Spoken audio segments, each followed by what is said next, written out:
So what is a secondary claim and how can it get you to 100% if you're eligible? Stand by because we're going to talk about this.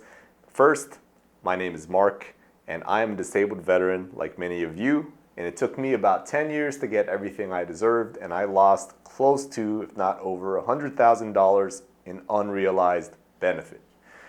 I make these videos because I've learned a lot, made a lot of mistakes, and I want you to have information that I didn't have so that you can possibly win your claim for free. But if you cannot because you don't have the time to self-educate or look at videos, look at forums, etc., I run a company called Veteran Nexus. You can find us at veterannexus.org and sign up. It's the place where veterans go to get the service they deserve and win their claims.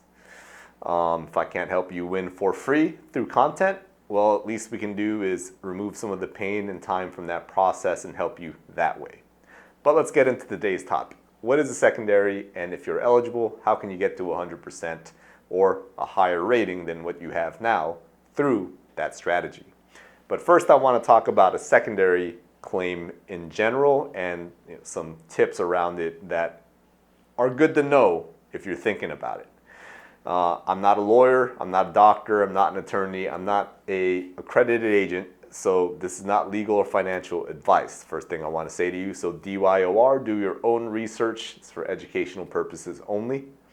But the first thing you need to know about a secondary claim is what you're saying to the VA in a secondary claim is this: I have a current service-connected disability that's causing a new disability over here.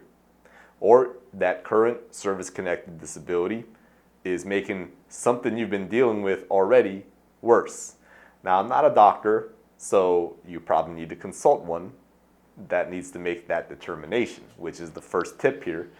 You need a diagnosis. Just like any other claim, you need a doctor that's going to say, hey, yes, you do have migraines. And as an added bonus, you probably want them to talk about how your current disability, the service-connected one, is causing or making that disability you're going for worse on paper in your records. That's just me. That's not like not legal advice. That's just what Mark would do if I was going to go for a secondary. That's the first tip. The second tip is it has to make sense.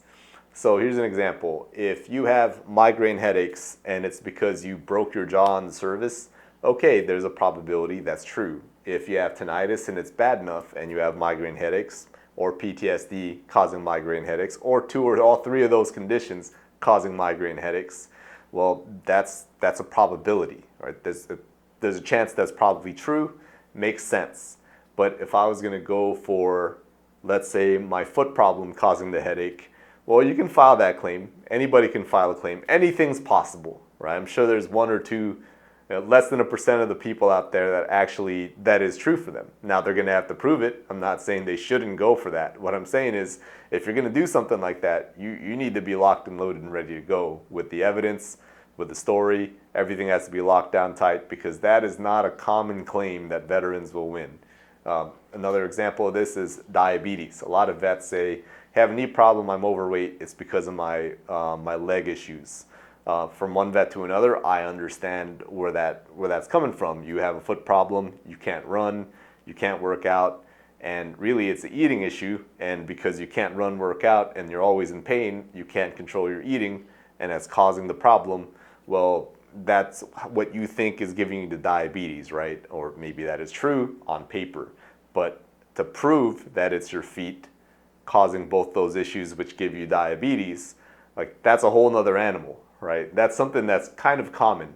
Vets want to file that one pretty commonly. I think I talked to a lot of people that asked me about that one.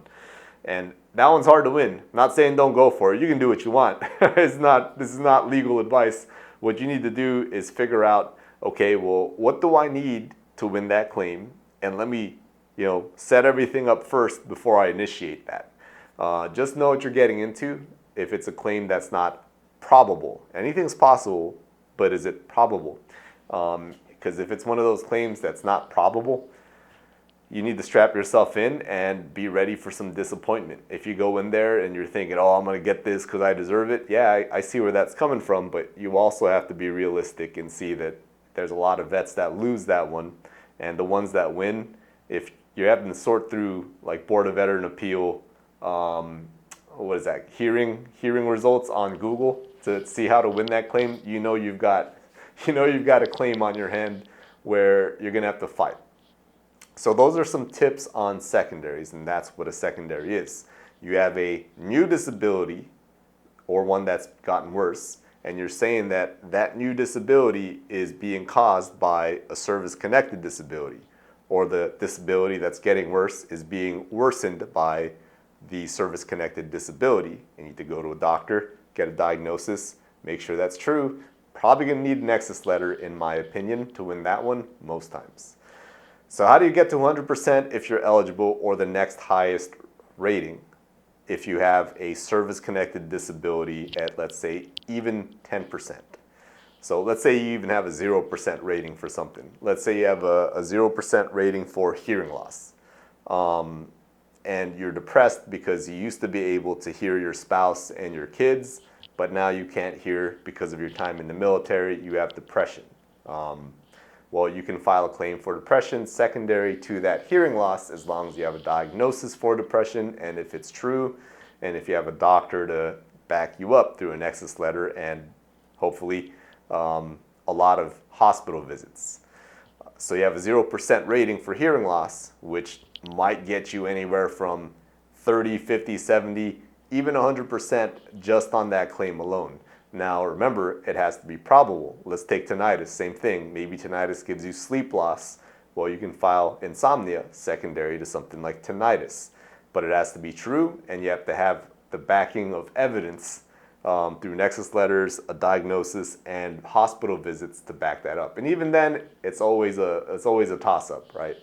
But that 0% for hearing loss and that 10% for tinnitus can get you 30, 50, 70, all the way up to 100%. I've seen it happen, but here's the kicker. Remember how I said that it has to make sense? Well, let's take a tale of two vets here. Veteran one is 27 years old. It's about the time a lot of vets get out. They serve like 6 years, 7 years, then they get out. Sounds about right. They leave the military, and they're still in pretty good health. It's going to be 6, 7 more years until they realize that they do have problems from the service, unfortunately.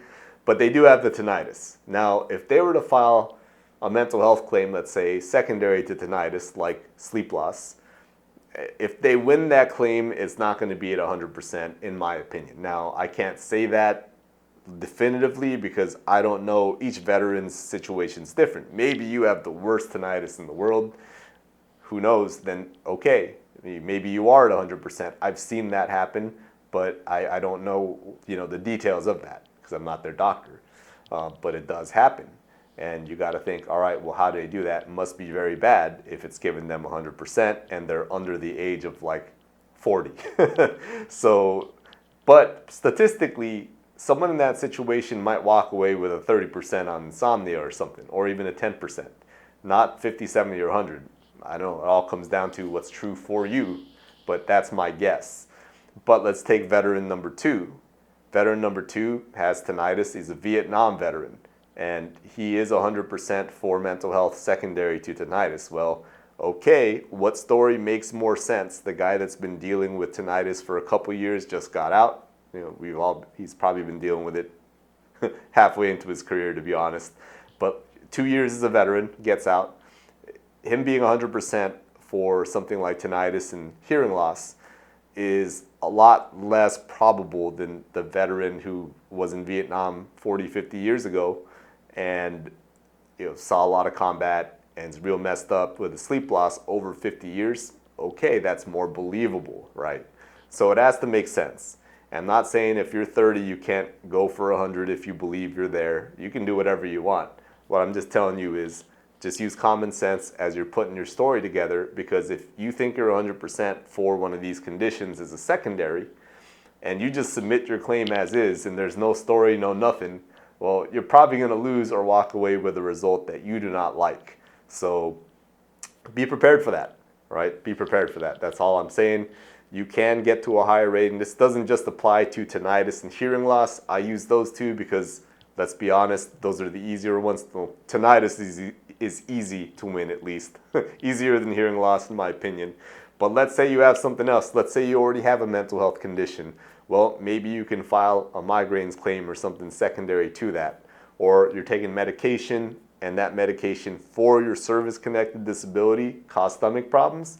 Same thing. It's all what makes sense and what you can prove and what you can get evidence for. So you line all that up, you have a reasonable argument, you can file a secondary. And now, let's say you have a mental health claim at 50% and you have a back problem at 20%.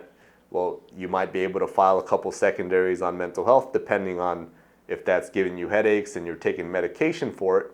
And for that muscle issue, I mean, if that's really messing with the rest of your body, like everything below your lower back and above it, as long as you go to the hospital and you can prove that your lower back is causing all those other muscle issues, then there's almost no limit to what you can, you can probably go for all the muscular conditions over time, right?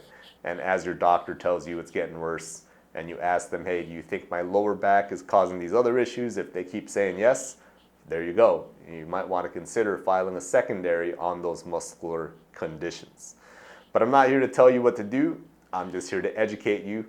Anything you choose, just make sure that you have a diagnosis, you have the evidence to back it up, your story makes sense, and that you don't just file that claim without any help or education or blind, let's say.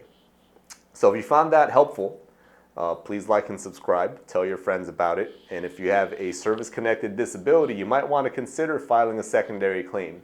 And look, if you're watching this and you've tried that already and you failed and you're like, Mark, I don't know what happened, go to our website, sign up and talk to me or someone on my team, and we will help you through that. But I hope you got a lot of value from this video, and with that, I will see you all in the next one. Take care.